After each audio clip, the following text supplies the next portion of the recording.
Merhaba canlarım. Kanalıma hepiniz hoş geldiniz. Yurt içinden, yurt dışından beni izleyen tüm değerli takipçilerime, uzun zamandır burada olan dostlarıma ve aramıza yeni katılan dinleyicilerime gönülden hoş geldiniz diyorum. Sevgiler gönderiyorum. Umarım bu fal sizlere ışık olur ve almanız gereken mesajları en doğru şekilde alırsınız. Her zaman söylediğim gibi size uyanları alın, uymayanları sevgiyle evrene bırakın diyorum. Şimdi kahvelerimizi içtik, yorumlarımızı alacağız. Bakalım fincanımızın bize anlatmak istediği mesajlar neler? Niyetlerimizi alalım arkadaşlar. Keyifli dinlemeler, seyirler diliyorum size. Ve fincanımı açıyorum.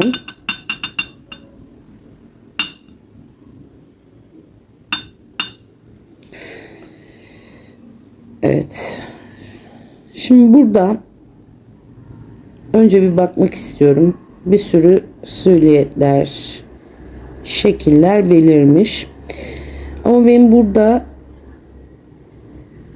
en dikkatimi çeken şey ise arkadaşlar şuradaki 7 rakamı oldu ve yanında bir soru işareti var. Şimdi bu aklınızı kurcalayan, cevabını bilmediğiniz bir konuya işaret ediyor. Özellikle 7 gün, 7 hafta ya da ayın 7'si, 17'si veya 27'si gibi zamanlar için önem kazanıyor. 7'nin hemen yanında ise bir çam ağacı da dikkatimi çekti bu arada. Çam ağacı köklülüğü, sabrı, dayanıklılığı ve bereketi temsil ediyor. Uzun zamandır beklediğiniz bir konuda sağlam ve kalıcı bir gelişme yaşayabilirsiniz. Sabrınızın karşılığını alacağınız, kök salacak güzel bir başlangıç enerjisi hissediyorum burada. Bu soru işaretinin yavaş yavaş ortadan kalkacağı ve önünüzün daha net görüneceği bir dönem başlıyor sizin için.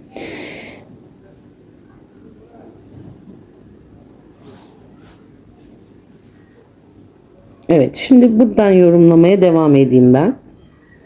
Şimdi burada oldukça büyük bir kuş arkadaşlar dikkatimi çekti. Kuş falda genellikle güzel haberleri, müjdeli gelişmeleri ve hızlı ilerleyen olayları temsil ediyor. Bakın hemen şurada görüyor musunuz? Kafası ve üzerinde iki kişi var sanki. Birlikte aynı yolculuğa çıkmış ya da aynı hedefe doğru ilerleyen biri bu. İki kişinin ortak bir haber alacağı, birlikte bir karar vereceği ya da aralarındaki bağın güçleneceğini gösteriyor.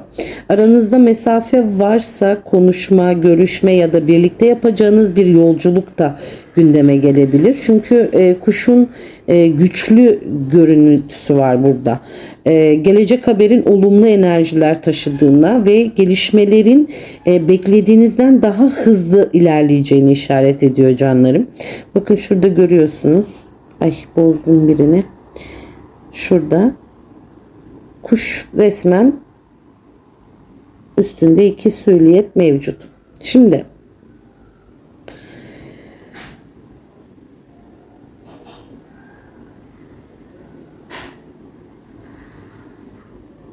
burada köklü bir çam ağacı dedik. Sağlamlığı, sabrı, uzun ömürlü gelişmeleri ve bereketli simgeliyor. Kalıcı olacak bir konunun güçlenmeye başladığını gösteriyor. Emek verdiğiniz iş, ilişki ya da hedef zamanla daha da kök salacak arkadaşlar. Sağlam bir zemine oturacaksınız. Zor dönemlerden sonra ayakta kalmayı ve güçlenmeyi de anlatıyor. Bu yüzden önünüzde sabrınızın karşılığını alacağınız, güven veren ve uzun vadede size fayda sağlayacak güzel bir süreç var. Şimdi burada bir kuş dedik ama bu kuşun hemen yanında arkadaşlar bakın bir yol ağzı aşağıdan fincanın kök kısmında yukarıya doğru uzanan tek bir yol ve ikiye ayrılıyor ve bu yolun tam ortasında ise bir silüet var. Şimdi özellikle iki seçenek ya da iki farklı kararın belirlenebileceğine, yani verilebileceğini, belirleneceğine işaret ediyor. Yolların tam ortasında ise bu sülliyetin olması, bu kişi sanki hangi yöne ilerlemesi gerektiğini düşünüyor. Kafasının üzerine belirlenen düşüncede kararsızlık veya üzerinde uzun düşündüğü bir konuyu gösteriyor. Dikkatimi çeken bir başka detay ise sülliyetin diğer elinde adeta sihirli bir değnek varmış gibi görünmesi. Bu değnekle diğer yola dokunuyor. Bu da aslında doğru karar verecek gücün ve çözümün kendi elinizde olduğunu anlatıyor. Küçük bir adım ya da beklenmedik bir fırsat olayların yönünü tamamen değiştirebilir. İç sesinizi dinlediğinizde hangi yolu seçmeniz gerektiğini daha net ortaya koyacak ve size hayırlı bir başlangıca götürecek bir kapı arkadaşlar açılacak. Bakın şurada görüyor musunuz? Elindeki bir değnekle de diğer yola dokunuyor. Şimdi bu yolun haricinde arkadaşlar burada 3 yol daha var.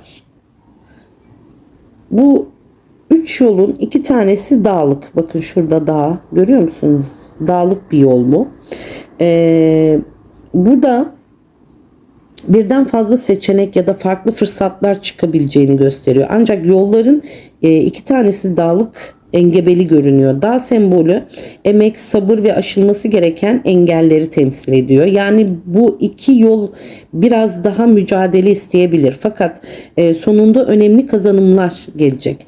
Üçüncü yol ise diğerlerine göre daha açık arkadaşlar. Bakın şuradan uzanan bir yol bu. Çok aydınlık zaten o yolda. Bu da size daha rahat ilerleyebileceğinizi gösteriyor. Daha net olduğunu gösteriyor. Seçeneğin de bu yol üzerinde olması gerekiyor.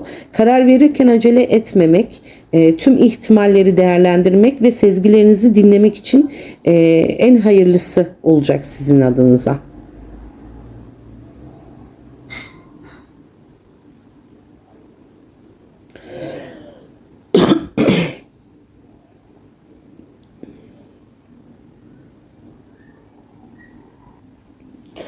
Şimdi arkadaşlar bu dağlık görünen yol dedik, şurada 2 tane. Ama bunun hemen altında başının üzerinde bir yük ya da tepsi ya da bir şey taşıyor, bir testi ya da bu sembol uzun zamandır omuzlarında sorumluluk taşıyan, yükü ağır gelen bir kişiyi ya da bir dönemi anlatıyor. Üzerinizde baskı hissettiğiniz bir konu artık dikkatinizi fazlasıyla çekmiş gibi görünüyor. Hemen bu sülliyetin altında ise 2 tane ünlem işareti beliriyor. Bu da falda güçlü bir uyarı ve dikkat enerjisi aslında. Önünüze çıkacak gelişmelerde acele karar vermemeniz, önemli konuşmalara ve gelecek haberlere karşı dikkatli olmanız gerektiğini gösteriyor. Aynı zamanda bu sembol beklenmedik ama etkili bir gelişimin yaklaştığını da ve bu süreçte doğru adımlar atmanız büyük bir önem taşıdığını hissettiriyor bana. Bakın hemen şurada 2 tane ünlem işareti arkadaşlar. Görüyor musunuz? Noktaları bile var. Şimdi bunun yanı sıra aslında burada daha ilginç bir süliyet dikkatimi çekti şu anda. Aslında vücudu insanı andırıyor. Bakın ayakları, vücudu ama kafası boynundan yukarı sanki bir yaratık ya da yaratık şeklinde belirmiş. Fal sembolünde bu tür figürler aslında genellikle dışarıdan göründüğü gibi olmayan bir kişi ya da gizemi, henüz çözemediğiniz bir durumu temsil ediyor. Bu sülliyetin bembeyaz görünmesi ise niyetin tamamen olumsuz olmadığına, daha çok belirsizliklere ve çözülmeyi bekleyen konulara, yakında ortaya çıkacak gelişmeleri işaret ediyor. Çevrenizde sizi şaşırtabilecek davranışlar sergileyen biri olabilir ya da ilk bakışta anlam veremediğiniz bir olay zamanla netleşebilir. Bu yüzden insanları ve gelişmeleri aceleyle yargılamadan biraz daha gözlemleyerek ilerlemenizde fayda var görüyorum. Ben fayda var diyorum arkadaşlar.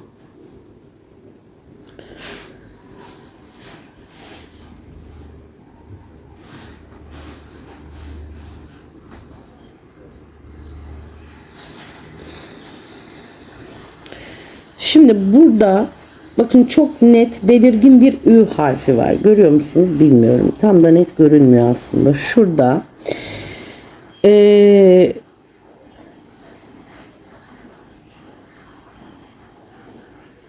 aslında şöyle tuttuğumda da bu bir araç arkadaşlar. Bakın bir araba. Gördüğünüz gibi. Şimdi araç fincanın dip kısmından yukarıya doğru, yani fincanın ağız kısmına doğru geliyor, ilerliyor. Bu da beklenen bir gelişmenin yavaş yavaş size yaklaşacağı, yolculuk, ziyaret ya da işle ilgili bir hareketliliğin gündemde olabileceğini gösteriyor. Şimdi aracın içinde ise isminin içinde özellikle Ü harfi bulunan bir kişiyi çağrıştırıyor. Bu bir enerji yani arkadaşlar. Bu adında Ü harfi bulunan biriyle ilgili bir haber, karşılaşma ya da önemli bir gelişme işaret ediyor. Aracın yukarı doğru ilerlemesi ise bu konunun önünüzdeki dönemde netleşeceğini ve size doğru geleceğini gösteriyor. Güzel bir haber, beklenen bir buluşma ya da hareketli bir sürecin başlangıcı olabilir canlarım.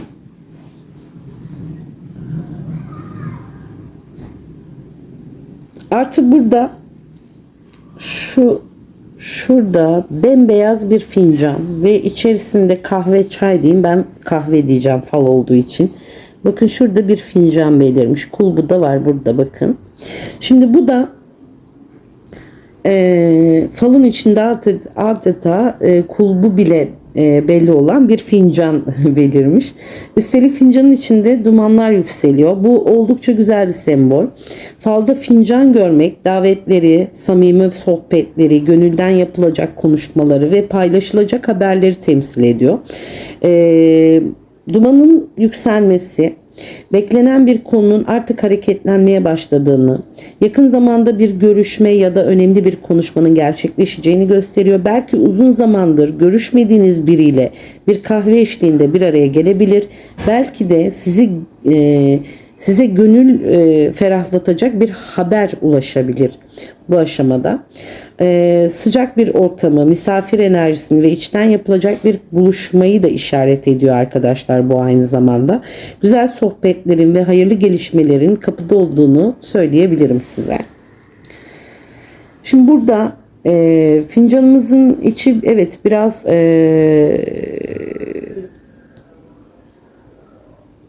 kararmış.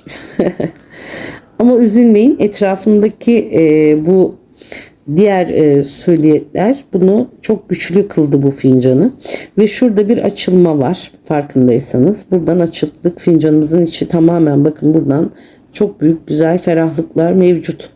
Onun için içine çok dert etmiyoruz. Ve şimdi fincanımızın asıl tabak kısmına geliyorum.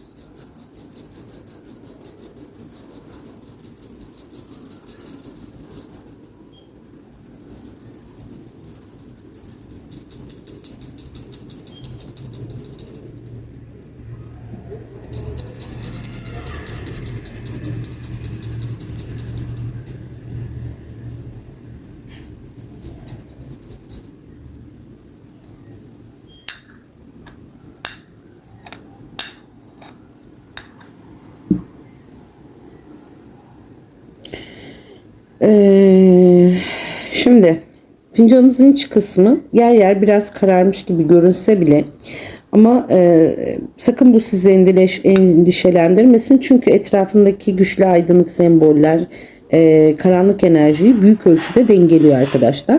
Bazen yaşanan sıkıntılar geçici olur. Önemli olan ardından gelen ferahlıktır. Tam şu noktada çok belirgin bir açıklık dediğim gibi oldu. Aynı açıklığı burada da gördüm ben. Üzerinizdeki yükün hafifleyeceğini işaret ediyor. Fincanın oldukça aydınlık enerji vermişti fincanımız. Şimdi aynı ferahlık ve rahatlama tabağımızda arkadaşlar. O fincanın dibindeki koyu görüntüyü çok büyütmüyorum ben. Çünkü etrafındaki söyleyetler çok iyiydi. Sonunda aydınlığa çıkan güzel bir yolumuz vardı.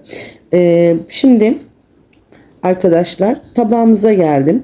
Şimdi tabağımızda ben burada bakın hemen şurada büyük bir ağız görüyorum. Bu bir ağız bu. Ağız açık bir ağız ama bu. Aralık yani daha doğrusu. Şimdi fincanımızın bu dış kısmına doğru geliyor.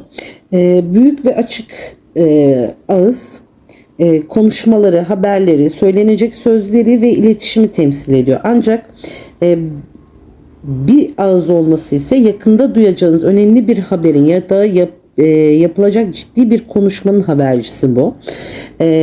Son zaman yani aynı zamanda şöyle söyleyeyim, uzun zamandır söylenemeyen bazı sözlerin artık dile geleceğini de gösteriyor. İçinizde kalan bir konu konuşulabilir. Beklediğiniz bir açıklama yapılabilir. Ya da çevrenizde sizi yakından ilgilendiren gelişmeler kulağınıza gelebilir. Bu dönemde duyacağınız sözlere dikkat edin. Çünkü tek bir konuşma birçok konunun yönünü değiştirebilir canlarım. Şimdi onun hemen üstünde yine bakın burada kanatlarını açmış. Bakın kafası. Görüyor musunuz? Haneye doğru ilerleyen çok büyük bir kuş bu. Bakın çok büyük bir kuş. Hatta uçuyor. Kanada bakın. Görüyor musunuz? Çok büyük bir kuş. Hanenin içine doğru uçuyor hatta. Bu da çok güzel arkadaşlar. Çünkü falda haneye doğru uçan kuş uzaktan gelecek sevindirici haberi, müjdeli bir gelişmeyi, haneye gelecek güzel bir kısmeti temsil ediyor. Beklediğiniz bir telefon, mesaj, davet veya haber çok yakında size ulaşabilir. Kuşun çok büyük olması ise bu haberin sıradan değil, sizi gerçekten sevindirecek ve hayatınızda olumlu bir etki bırakacak bir gelişme olarak söylüyorum bunu. Haneye doğru yönelmesi bu güzel enerjinin doğrudan size ve ailenize ilgilendirdiğine işaret ediyor. İnşallah hanenize huzur, bereket ve yüzünüzü güldürecek güzel haberler gelir diyorum bu arada. Şimdi bunun haricinde burada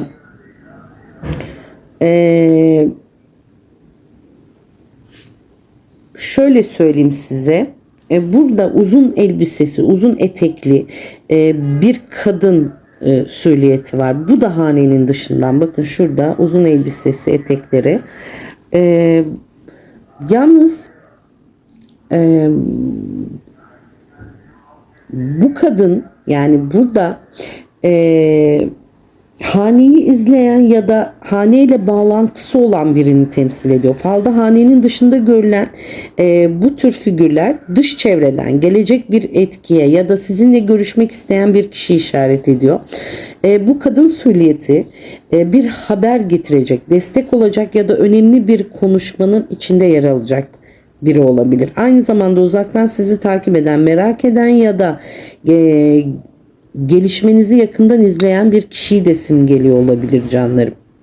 Uzun ve belirgin görünüyor. Çünkü bu kişinin etkisinin küçük değil, hissedilir bir şekilde hayatınıza yansıyacağını gösteriyor. Ancak şimdi bu kadının hemen önünde bir set var. Bakın bir duvar var arkadaşlar. Görüyor musunuz? Yakından bir bakın. Bakın burada bir duvar mevcut. Şimdi araya giren mesafeleri, aşılması gereken engelleri ya da henüz aşılmamış bir konuyu temsil ediyor bu duvar.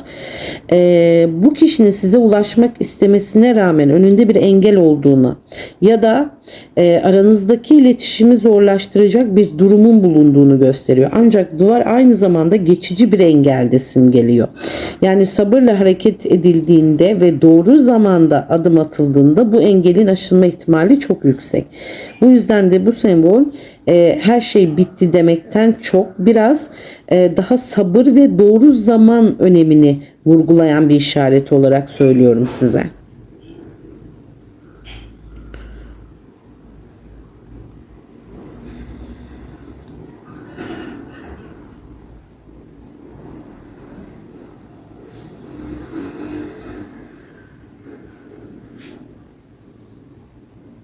Evet arkadaşlar, şimdilik tabağımızdaki figürler bunlar.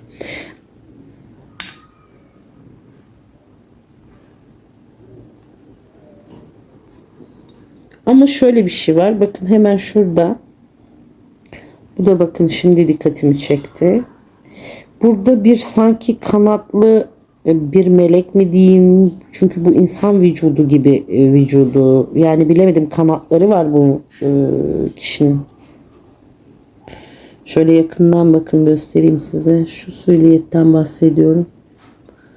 Yani kanatları var. Yani vücudu insanı andırıyor ama iki yanında belirgin kanatları var. Bu yüzden ilk bakışta bir melek figürü gibi anımsadım ben.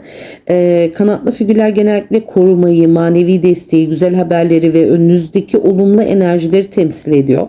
Özellikle zorlandığınız bir konuda görünmeyen bir destek aldığınızı, işlerinizin hayatınıza olacak şekilde yönlenmeye başladığını söylüyor. Kanatlar aynı zamanda özgürlüğü ve yüklerden kurtulmayı da simgeliyor. Bu figürün aydınlık, yani etrafı çok aydınlık aslında arkadaşlar. Aydınlık yani. Güzel gelişmelerin habercisi bu canlarım. Uzun süredir sizi yoran bir konuyu hafifleyebilir. Beklediğiniz bir haber gelebilir ya da içinizi rahatlatacak bir gelişme yaşayabilirsiniz. Kanatların açık olması önünüzde yeni kapıların açılacağını ve enerjinin yükselmeye başlayacağını işaret ediyor. Fincanımız çok güzel çıktı bence. Şurada bir de 2 tane göz aldım ben. 2 tane göz sanki görüyorum. Ve 2 göz arkadaşlar, üstte hane içinde bu. Evet, 2 tane göz bu. Dikkat edilmesi gereken durumları, göz önünde olmayı ve çevrenizde olup bitenleri iyi gözlemlememiz gerektiğini anlatıyor. Bu 2 göz hanenizle ilgili gelişmelerin yakından takip edildiğini ya da çevrenizde sizi merak eden, sizi izleyen kişilerin olabileceğini gösteriyor. Ancak bunu mutlaka olumsuz olarak değerlendirmemek gerekir. Bazen bu sembol sadece üzerinizde dikkat çeken bir enerji olduğunu, insanların sizi konuştuğunu da merak ettiğini de ifade ediyor. Bu dönemde hem kendi sezgilerinize güvenmeniz hem de çevrenizdeki gelişmeleri dikkatli takip etmenizde fayda var. Aynı zamanda burada ben bir 9 işareti görüyorum arkadaşlar. Bakın şurada hemen bir 9 bu. Onu da andırdı bana çünkü. Bakayım. Evet, bakın şöyle yakından göstereceğim size. Bakın 9. Sanki bu önemli tarihleri işaret ediyor. Yani 9 gün, 9 hafta, 9 ay gibi. 19-29'u gibi. Sizin için böyle bir anlam kazanabilir. 9 rakamı aynı zamanda bir dönemin tamamlanmasını ve ardından yeni bir başlangıcın gelmesini simgeler. Uzun zamandır beklediğiniz bir konu sonuçlanabilir. Kapanması gereken bir süreç kapanabilir ve sizin için yeni bir sayfa açılabilir. Bu rakam sabrın karşılığını alma ve hayırlı gelişmelerin yaklaşması anlamında oldukça olumlu bir enerji taşıyor. Evet arkadaşlar, fincanımızın ve tabağımızın sonuna geldik. Umarım falımızdan almanız gereken mesajları almışsınızdır. Her zaman söylediğim gibi size uyanları alacaksınız, uymayanları sevgiyle evrene bırakacaksınız. Dilerim gönlünüzden geçen tüm güzel dilekler hayırlısıyla gerçekleşir dedik. Hanemizden huzur, bereket ve mutluluk eksik olmasın.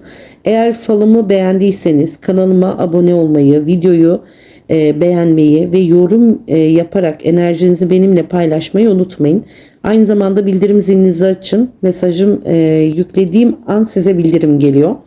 Yurt içinden ve yurt dışından beni izleyen tüm canlarıma sevgilerimi gönderiyorum. Bir sonraki fal yorumumda görüşmek üzere. Kendinize iyi bakın.